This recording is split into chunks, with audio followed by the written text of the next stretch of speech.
ہماری پیر بہن ہے کراچی سے، ان کا سوال ہے۔ السلام علیکم ورحمۃ اللہ۔ قرآن میں اللہ فرماتا ہے اور جب میں آدم کو بناؤں اور اس میں اپنی روح پھونکوں تو تم سب سجدے میں گر پڑو۔ اللہ نے اپنی موجودگی میں حضرت آدم کو سجدہ کروایا۔ اب یہاں یہ سوال پیدا ہوتا ہے، حضرت آدم کو سجدہ کروانا تعظیمی تھا یا عبادت، اور اس کا مقصد؟ جزاک اللہ۔ یہ وہ بات ہے کہ فائنل تو پیسہ کی بلا دیں گے، میں تھوڑی سی کوشش کر دیتا ہوں۔ دیکھیں، عام انسان کو اللہ نے یہ تکلیف ہی نہیں دی ہے۔ تکلیف ایک شریعت کی ٹرم بھی ہے، مولانا بھی بیٹھے ہوئے ہیں، پیچھا بھی بیٹھے، شریعت نے یا اللہ نے عام مسلمان کو یہ تکلیف ہی نہیں دی ہے کہ وہ ان باتوں پہ سوچے، ٹھیک ہے نا؟ تو کہ آدم علیہ السلام کو جو سجدہ ہوا تھا وہ کیسا تھا، وہ تعظیمی تھا، یہ تھا، کیوں تھا، ٹھیک ہے نا؟ جو اللہ نے جتنا بیان کر دیا ہے وہ کافی، ٹھیک ہے نا؟ اس پہ بات ہو سکتی ہے، لیکن یہاں ہم اس لیے بیٹھے ہوئے ہیں کہ لوگوں کی زندگی میں آسانی آئے، ہم ایسی بات کریں جس سے لوگوں کی زندگی آسان ہو جائے، ٹھیک ہے نا؟ تو یہ جو مسئلے ہیں، یہ فلسفی کے مسئلے ہیں، یا چلیں بے شک مان لیتے ہیں تصوف کے بھی مسئلے ہیں، ٹھیک ہے نا؟ لیکن یہ ان تعلیمات سے ہماری زندگی جو ہے نا، وہ آج کا جو خاص طور پہ نوجوان ہے وہ پریشان ہے، اس کے ذہن میں بہت سے سوال ہیں، ٹھیک ہے نا؟ تو ہم نے ان سوالوں کا جواب دینا ہے کہ جو جس سے کسی کو جو کوئی مشکل میں واقعی اس کو آ رہی ہے اور وہ اس کو ہم آسانی دے دیں۔ تو یہ سوال جو ہے نا، یہ میں سمجھتا ہوں کہ اس کی ہماری اس محفل میں کہ ہمارے جو ہے نا کورس سے باہر ہے، ٹھیک ہے نا؟ تو سیدنا عبداللہ بن سلام رضی اللہ تعالیٰ عنہ یہودیوں کے بہت بڑے عالم تھے۔ جب وہ اسلام لائے تو یہودیوں نے کہا کہ آپ ان سے نبی کریم صلی اللہ علیہ وسلم کی ذات پاک سے 3 سوال کرنا، اگر وہ 2 کا سوال صحیح جواب دے دیں اور تیسرے کا آدھا دیں، یعنی پورا جواب نہ دیں، تو پھر وہ جو ہے وہ سچے نبی ہیں۔ انہوں نے 3 سوال کیے، سوال تو اور بھی بہت سے کیے تھے، لیکن 3 سوال تھے اصحاب کہف کے بارے میں، وہ آقا کریم صلی اللہ علیہ وسلم نے پورے کو پوری تفصیل بتا دی۔ دوسرا حضرت سکندر ذوالقرنین کے بارے میں تھا، وہ بھی آپ نے بتا دیا۔ پھر روح کے بارے میں سوال کیا تو آپ صلی اللہ علیہ وسلم نے فرمایا وَيَسْأَلُونَكَ عَنِ الرُّوحِ، یہ لوگ روح کے بارے میں آپ سے پوچھتے ہیں، قُلِ الرُّوحُ مِنْ أَمْرِ رَبِّي، یہ جو روح ہے یہ اللہ کا امر ہے۔ تو اللہ سبحانہ تعالیٰ نے اس امر کو اپنے حکم کو سجدہ کرنے کے لیے کہا تھا، آدم علیہ السلام کو سجدہ کرنے کے لیے نہیں کہا تھا، وہ حکم تھا، جو حکم تھا وہ ماننا تھا اس نے، وہ اس حکم کو اس نے ٹھکرا دیا، اس نے وہ جو ہے وہ اکڑ گیا، وہ اس نے تکبر کیا، اس نے کہا کہ اگر میں اس کو سجدہ کروں گا، یہ مٹی سے بنا ہے، مٹی ہمیشہ نیچے کو جاتی ہے، میں آگ سے بنا ہوں، آگ ہمیشہ اوپر کو جاتی ہے، میرا مرتبہ بلند ہے۔ تو وہ جو امر ربی تھا وہ اصل میں روح جو ہے امر ربی ہے، اس امر کو، اس حکم کو اس نے ٹھکرایا تھا، اس لیے وہ رنزہ چل رہا ہوں۔ جی یہ بھی ہماری ایک بھی بہن بابا زور کا ایک قول ہے، اس کی انہوں نے وضاحت چاہیے۔ کوشش کو اگر ہاتھی کہہ لیا جائے تو نصیب ابابیل کی کنکری ہے، جی اس کی وضاحت۔ کوشش کو اگر ہاتھی کہہ لیا جائے، کوشش کو اگر ہاتھی کہہ لیا جائے تو نصیب ابابیل کی کنکری ہے۔ جی تو دیکھیں، کوشش جو ہے اس سے زیادہ کوئی حکمران کیا کوشش کر سکتا ہے کہ جو بچہ پیدا ہو رہا ہے اس کو قتل کر دے؟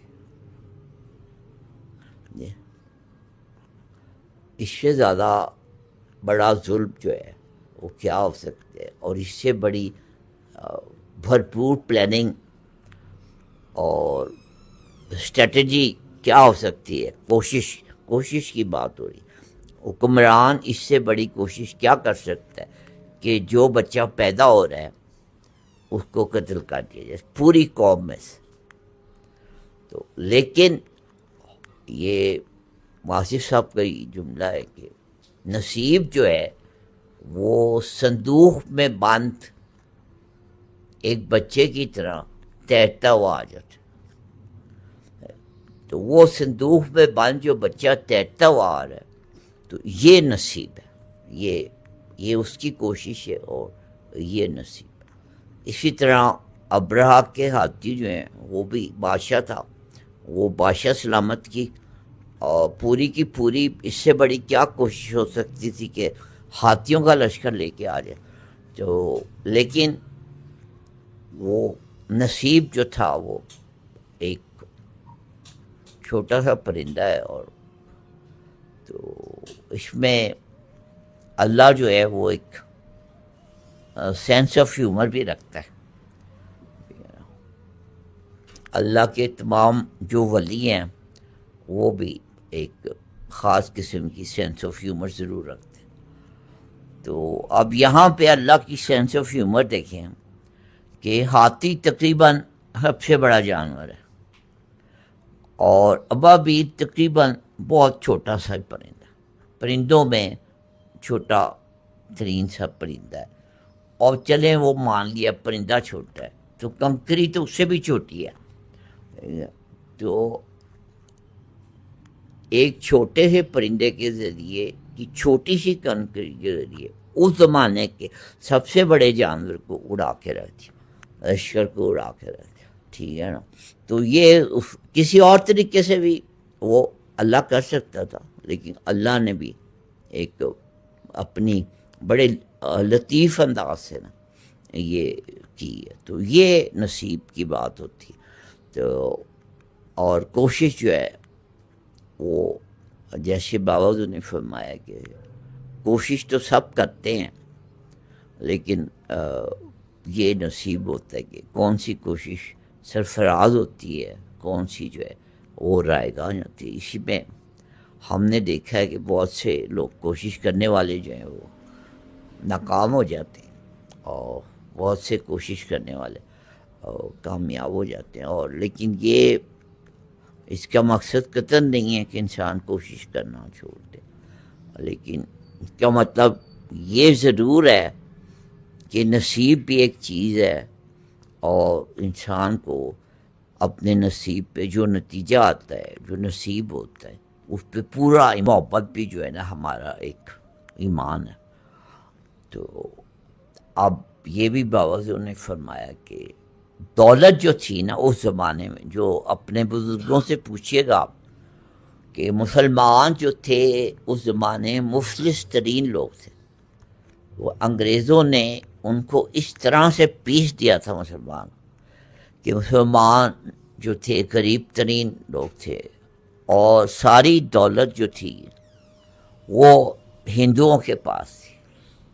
ہندو جو تھے وہ دنیا کی دولت کے مالک تھے، اور جو علم تھا وہ ابھی اس دور کے کانگریسی سب علماء دین کی بات نہیں ہو رہی، بہت اچھے اچھے بھی تھے، پیر جماعت علی شاہ صاحب جیسے بھی لوگ تھے جو بہت بڑے عالم دین بھی تھے اور بہت بڑے ولی بھی تھے، وہ بھی قائد اعظم کے ساتھ تھے۔ پیر میر علی شاہ صاحب یہ قائد اعظم سے، وہ بہت بڑے عالم بھی تھے، بہت بڑے ولی بھی تھے قائد اعظم کے۔ تو ان گنت لوگ تھے جو علماء بھی تھے، اور لیکن اکثریت جو تھی نا، تو بات یہ ہو رہی تھی کہ دنیا کی دولت جو تھی وہ ہندوؤں کے پاس تھی، اور جو دین کا علم تھا وہ اس دور کانگریسی علماء دین کے پاس بہت تھا۔ تو قائد اعظم کے پاس، مسلمانوں کے پاس جو وہ صرف نصیب تھا، وہ نصیب تھا تو پاکستان بن گیا۔ اب یہ اللہ کا فیصلہ، وہ آج تک جو لوگ آج تک حیران ہیں لوگ کہ یہ کیا ہوا ہے، ابھی تک کسی کی سمجھ میں آیا کہ یہ موڑ کیسے بن، ٹھیک ہے نا. تو یہ نصیب کا فیصلہ تھا، ٹھیک ہے. تو باقی اس میں فائنل جو ہے وہ کلمات کے لیے پیش رکھ. اللہ کے پیارے حبیب صلی اللہ علیہ وسلم نے فرمایا انما الاعمال بالنیت، اعمال کا دور مدار جو ہے نیت کے اوپر ہے، اور وہ نیت جو ہے وہ جس قسم کی انسان کی نیت ہوگی اس کا اسی طریقے سے اس کو پھل ملے گا. نصیب بھی اسی طریقے سے اللہ تعالیٰ، میں نے آپ کو بتایا کہ وہ جیسا چاہے لکھ دیتا ہے، جیسا چاہے مٹا دیتا ہے. صحابہ کرام کی جماعت ہے، جہاد میں ہے. ذوالخام نامی ایک آدمی ہے، وہ بہت ڈٹ کے جہاد کر رہا ہے. کافروں کے اتنا بہادر بھی تھا اور بہت جوان بھی تھا، کبھی جہاد میں ہے. صحابہ کرام نے عرض کی یا رسول اللہ صلی اللہ علیہ وسلم، یہ ذوالخام جو ہے یہ سب سے بڑھ کر آگے جہاد کر رہا ہے. آپ صلی اللہ علیہ وسلم نے فرمایا کہ آدمی جہنمی ہے. اب صحابہ کرام پیچھے لگ گئے کہ دیکھیں آقا کریم صلی اللہ علیہ وسلم نے جو فرمایا وہ تو 100% درست ہے، لیکن یہ جہاد کر رہا ہے. جہاد والا جو ہے وہ تو یا مجاہد ہوتا ہے یا شہید ہوتا ہے. اور لڑتے لڑتے ایسا ہوا کہ اس کا بازو کٹ گیا. وہ تکلیف برداشت نہیں کر سکا. آخر میں اس نے وہ جو تلوار تھی اپنے ادھر ماری اور خودکشی کر لی، جہنمی ہو گیا. تو یہ اس کو کہتے ہیں نصیب. یعنی یہ اللہ نے جو لکھ دیا ہے وہ ہونا ہے.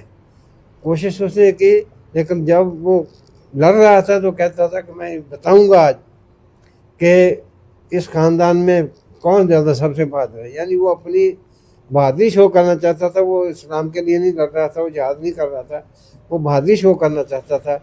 اللہ کے پیارے حبیب صلی اللہ علیہ وسلم کی نگاہ جو باطن تھی وہ دیکھ رہی تھی، صحابہ کرام نہیں دیکھ رہے تھے. لیکن جب وہ آخر رزلٹ ہوا تو وہ کیا وہ مطلب ہے کہ خودکشی کر لی اور جہنمی ہو گئے. تو یہ نصیب ہے.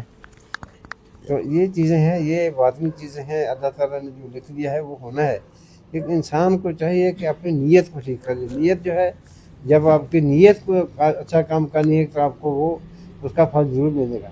اگر نیت میں فطور ہے، نیت جو ہے وہ دنیاوی ہے، تو پھر آپ کو وہی چیز جو پانچ والی بات نے فرمایا کہ اگر آپ دنیا کے لیے کام کر رہے ہیں تو آپ کو وہ شیطان کا کام ہوگا.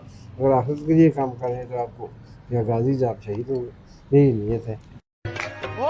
گفتم کے مر گئے ناگہاں، گفتہ کے درد ہجر من، گفتم علاج زندگی، گفتم علاج زندگی، گفتہ کے دیدار